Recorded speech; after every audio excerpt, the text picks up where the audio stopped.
Somewhere in the North Atlantic, there's a country where fog rolls over castle ruins like something out of a fever dream, and locals will tell you that's just Tuesday. Scotland doesn't need to try hard to feel like fantasy. Stone towers lean into the wind. Valleys stretch out in every shade of green a camera can capture. And yet, ask anyone who's actually lived here what they love most, and castles rarely come up first. What pulls people in, and refuses to let go, has almost nothing to do with scenery. It's the stories. The characters. A culture built on legends so strange and so specific that fiction writers couldn't invent them if they tried. From a distance, this place looks unforgiving. Gray skies. Biting wind. Isolation stretching to the horizon. And still, something happens to visitors here. They arrive expecting a quick photo stop. They leave rearranging their entire lives to come back. So what is it, exactly, that turns a cold, remote corner of Europe into a place people can't stop thinking about? That's the question this journey is built to answer. Pull up a map of Europe, and Scotland doesn't look like one solid country. It looks shattered, nearly 800 islands scattered across 3 different seas, the Atlantic, the North Sea, and the Irish Sea, all pressing in from different directions. Here's the twist, though. The island count isn't the surprising part. For a country this size, Scotland is remarkably empty. Just over 5 million people call it home, and most of them are packed into a handful of cities. Step outside those pockets, and you can drive for hours without passing another soul. Head north, and that emptiness only deepens. Land opens up in every direction until a person starts to feel less like a traveler and more like an afterthought. That kind of isolation didn't just shape the landscape, it shaped the people. Centuries of separation from the rest of Europe gave rise to customs, dialects, and a worldview found nowhere else on the continent. Weather plays its part too. Rain that arrives without warning. Wind straight off the Atlantic. Skies that stay gray for days at a stretch. It happens so often that Scots invented their own word just to describe it, drike. A single afternoon can start sunny, turn to rain by lunch, and end in a cold wind, all before dinner. Locals have stopped trusting the forecast altogether. But instead of surrendering to it, they adapt. Hiking, football, weekend plans with friends, none of it pauses for rain. And when the sun finally does break through, something changes instantly. Parks fill. Shorts come out. Strangers sprawl across the grass like it's the middle of July. They don't wait for perfect conditions to live. They just get on with it. Still, weather isn't what makes people fall for this country. So what does? Leave the empty stretches of the Highlands behind, and the land starts to change. Narrow roads twist through the hills, and then, without much warning, stone rises up on the horizon. A city built into rock. Edinburgh Castle sits on top of an extinct volcano, watching over the capital the way it has for hundreds of years. And the closer you get, the more obvious something becomes. This isn't a city that was built around its history. It's a city still living inside it. Most places treat centuries-old buildings like museum pieces, roped off, photographed, admired from a distance. Not here. In Edinburgh, people wake up inside 18th-century walls, walk their kids to school past them, and come home to them at night. Some of these buildings are older than entire modern nations. And yet nothing about the city feels frozen. Students fill the cobblestone streets. Artists set up shop in centuries-old basements. Young people from all over the world blend into a rhythm that somehow feels both ancient and completely current. That contradiction is what makes Edinburgh so hard to look away from. But if you want to see the city at its most alive, come in August. For a few short weeks, Edinburgh stops being a city and becomes a stage. Alleyways turn into performance spaces. Basements become theaters. Even ordinary storefronts get swallowed up by music, comedy, and crowds spilling out into the street. For visitors, it's electric. For residents, it's a little more complicated, familiar streets suddenly unrecognizable, getting to work suddenly a challenge. Plenty of locals quietly leave town until the crowds thin out. Maybe that tension is the real secret to Edinburgh's pull. A city constantly moving forward, yet one that has never once let go of where it came from. Centuries of cold wind off the North Sea didn't just carve out Scotland's coastline, they built its entire food culture from scratch. Every dish here carries a memory of hardship. Long winters, endless drizzle, harsh coastlines. This is food invented by people who had no choice but to make do with what the land gave them. Duck into a Highland pub on a wet afternoon, and the first thing that hits you usually isn't the chatter or the music. It's the smell, smoke, broth, something simmering, drifting over tables worn smooth by decades of use. Cullen skink often shows up first, a thick, smoky soup built from fish, potatoes, and cream. Nothing complicated about it. And that's exactly the point. Scottish cooking rarely hides behind heavy spice or elaborate technique. The philosophy is simple: if the ingredient is good, don't get in its way. Cold northern waters produce seafood prized across Europe. Wide-open grasslands raise cattle and sheep known worldwide for their quality. Here, a great ingredient will always outrank a clever recipe. But taste alone doesn't explain why these dishes have survived for generations. In many homes, weekends move slower. Rain taps against the window while families gather for haggis, eggs, toast, and black pudding, talking about work, school, last night's match, mugs of tea steaming between them. It's one of the rare moments in the week when nobody's rushing anywhere.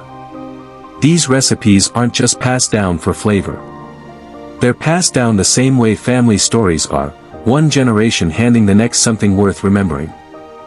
Modern Scotland, though, doesn't look exactly like the Scotland its grandparents grew up in. Walk into most homes today, and old habits sit right alongside new ones. Older generations still reach for the dishes they've always known. Younger Scots are just as likely to order pizza, pasta, or curry on a Friday night. Here's the number that surprises people most: today, curry gets eaten more often across Scotland than haggis does. And yet haggis hasn't lost its grip on the national identity, not even close. It rarely lands on the everyday dinner table anymore, but ask any Scot what dish represents their country, and it's still the first answer that comes to mind. What is it about a dish people barely eat that still defines an entire nation? That's worth sitting with. Beyond the kitchen table, this is a country built on hard, physical work, the kind that doesn't leave much room for softness. Across the Highlands, life moves at its own pace. Shepherds guide flocks over hillsides that seem to stretch forever, a job that rewards patience far more than muscle. Some families have worked this same land for generations, and the sight of sheep and long-haired Highland cattle has become as much a symbol of Scotland as any castle. Their meat and will now travel far beyond Scottish borders, showing up in markets across the globe. If the land feeds the Highlands, the sea feeds the coast. Long before sunrise, harbour lights are still the only glow in the darkness, and Scottish fishing boats are already pushing out to sea. Every trip is a gamble against the weather, the currents, and years of hard-earned instinct. Salmon, langoustines, and countless other catches leave these waters and end up on dinner tables across Europe. Behind every plate sits a fisherman who spent hours battling wind and rough swells just to bring it in. Turning scarce resources into something valuable, that's practically a Scottish specialty. Nowhere is that clearer than in the distilleries tucked into the hills, where generations of craftsmen have spent entire lifetimes chasing the perfect whiskey. Just barley, water, and time, and somehow, that combination built one of the most recognized products on the planet. During aging, a portion of the whiskey quietly evaporates through the oak barrels, vanishing into the air. Scots don't call it a loss. They call it the angel's share, the part poured out for the heavens. Even the country's economy has learned to bend with the wind instead of fighting it. For decades, North Sea oil and gas kept the lights on. Now offshore wind farms line the coast, harvesting the very winds that once made sailors' lives miserable. Add tourism into the mix, and it becomes clear, Scotland's entire livelihood has always been tangled up with nature, for better or worse. But survival here was never just about resources. It was about people who refused to stop adapting. And from that resilience, an identity was born, one you can still hear echoing across the hills, carried on the sound of bagpipes. There's more waiting ahead, though. And it's stranger than anything covered so far. There's a restlessness in the Scottish spirit, a need to burn off energy that never fully goes away, even after a long day's work. Nowhere is that more obvious than at the Highland Games. No stadiums required. Just open fields, generations of tradition, and competitors ready to prove something. Watch closely and you'll see grown men hurl entire tree trunks into the air like it's nothing, muscles straining, crowds holding their breath. Tug-of-war matches push teams to total exhaustion, every ounce of strength spent chasing nothing but pride. Right alongside that raw power sits a sport built on the opposite instinct, patience, precision, total focus. And Scotland didn't just adopt this game, it invented it. Rather than reshaping the land to fit the sport, early players used what was already there, rolling dunes, coastal winds, rough patches of grass, and turned it into golf's original blueprint. A clean swing sends the ball sailing, and when it finally drops into the hole, something almost meditative kicks in. That calm doesn't last, though. Not on match day. When football season hits, the entire country shifts gears. You don't even need a ticket to feel it. Walk past any pub on game day and the noise alone tells you everything. A single goal can flip a quiet room into total chaos, beer sloshing, strangers hugging, everyone singing at once.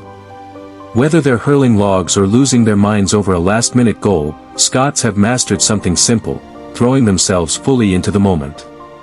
But there's a quieter, more solemn side to this country too. Beyond the noise of festivals and football, one image keeps showing up, at weddings, at ceremonies, at the moments that matter most. The kilt. To outsiders, it might look like a simple piece of clothing. To Scots, it's something closer to a signature, proof of where a family came from and what it survived. What sets each kilt apart is its tartan, the checkered pattern woven in specific colors and lines. And here's what still catches people off guard. Plenty of Scots today can tell you exactly which clan their family belonged to, and they wear that pattern with real pride at major occasions. Paired with the tartan is a sound that's become inseparable from Scotland itself, the bagpipes. From village gatherings to old battlefields, that sound has carried pride and unity through centuries of change. But these symbols nearly vanished entirely. After the Jacobite uprising was crushed, British authorities cracked down hard on Highland culture. Kilts and tartans were branded as symbols of rebellion and banned outright.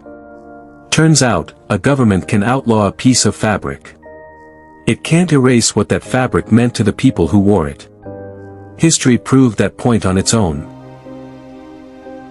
After everything this country has survived, the thing that stays with people most isn't the scenery, it's the warmth of the people themselves. In a climate this cold, Scots turned their local pub into something closer to a second home. One tradition makes that instantly obvious. Sit down at a crowded table, and before long, someone stands up and buys a round for everyone. Then someone else does the same. Round after round moves through the group, no tabs, no math, no one keeping score.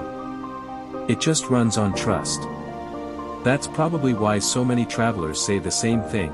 They walked into a Scottish pub as a total stranger and somehow left feeling like family. Things get even louder once a ceilidh starts. In this style of group dance, nobody stands on the sidelines. Locals grab the hands of tourists they met 5 minutes ago, and suddenly everyone's spinning in circles, laughing like old friends. That instinct toward togetherness may be exactly what's kept Scottish identity intact through centuries of upheaval. But warmth and hospitality are only half the story.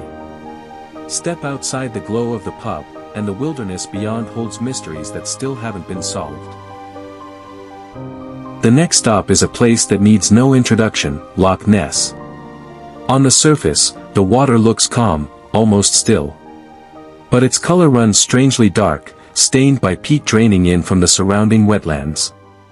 Loch Ness isn't Scotland's biggest loch by surface area, but by volume, it holds more water than every lake in England and Wales combined. That kind of depth is exactly what gave the legend room to grow, stories of something massive living in the darkness below, passed down for generations. Walk the shoreline today and you'll still find people staring out across the water, hoping for a glimpse of something they can't quite explain. Cameras, binoculars, even sonar equipment, visitors have brought all of it, searching for proof. The loch has never answered. It just sits there, quiet, holding on to whatever secret it has. Maybe the real draw isn't whether the monster is real. Maybe it's the feeling that time hasn't fully moved on here, that the water looks the same today as it did a century ago, and the stories keep getting handed down anyway. Push deeper into the Highlands, and the isolation only grows. Green valleys roll on for miles without a single sign of human life, wind sweeping across empty hillsides in near total silence. But that peaceful scenery is hiding something much heavier. Scattered across these open grasslands are the crumbling remains of old stone houses, roofless, doorways swallowed by wild grass. These ruins weren't left behind by war or disaster. They re what's left of one of the darkest chapters in Scottish history, the Highland clearances. Across the 18th and 19th centuries, landowners forced tens of thousands of Highland families off land their people had worked for generations, clearing the way for large-scale sheep farming instead. Entire communities were uprooted, carrying their language and traditions to Canada, the United States, and Australia, never to return. Standing in these empty fields now, it's almost impossible to picture them full of life. But for many Scots, that emptiness hasn't been forgotten. It's part of a memory the whole country still carries. From there, the journey leads to Glencoe, arguably the most breathtaking valley in all of Scotland.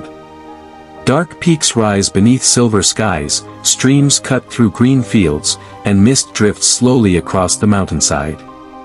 But this stunning scenery hides one of the country's most painful stories. In the winter of 1692, members of Clan MacDonald were murdered by soldiers who had spent days living under their roofs as welcomed guests. It became known as the Massacre of Glencoe, a wound that's never fully healed in the national memory. Almost nothing physical remains of the settlements now. Just wind moving through the rocks, and moss-covered walls that seem to hold the story without saying a word. Locals often say it plainly, the most beautiful places here are usually the ones carrying the most pain. In Scotland, history was never boxed up and stored in a museum. It lives out here, in misty lochs, in stone ruins standing alone in empty fields, in valley names still spoken generations later. This isn't just a country to visit. It's a country where time itself feels close enough to touch. And Scotland today isn't standing still, either. Rising housing costs and a shrinking job market in rural areas have pushed plenty of young people toward the cities, a challenge many remote communities are still trying to solve. But here's the part that stands out, a lot of them come back. Some return to learn Gaelic, keeping their ancestors' language alive. Others join projects replanting native forests on land that was stripped bare generations ago. In their own way, each of them is fighting to protect what makes this place.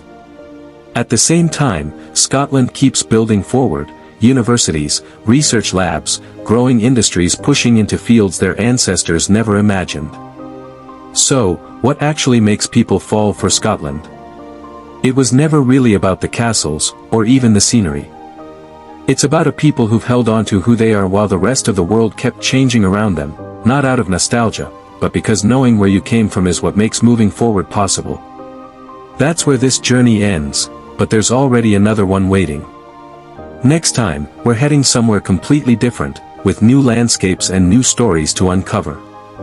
Before you go, what stuck with you most about Scotland? The misty valleys? The kilts? The sound of the bagpipes? Or the people who welcomed you like family? Drop it in the comments, hit like if you enjoyed the journey, and subscribe so you don't miss where we go next.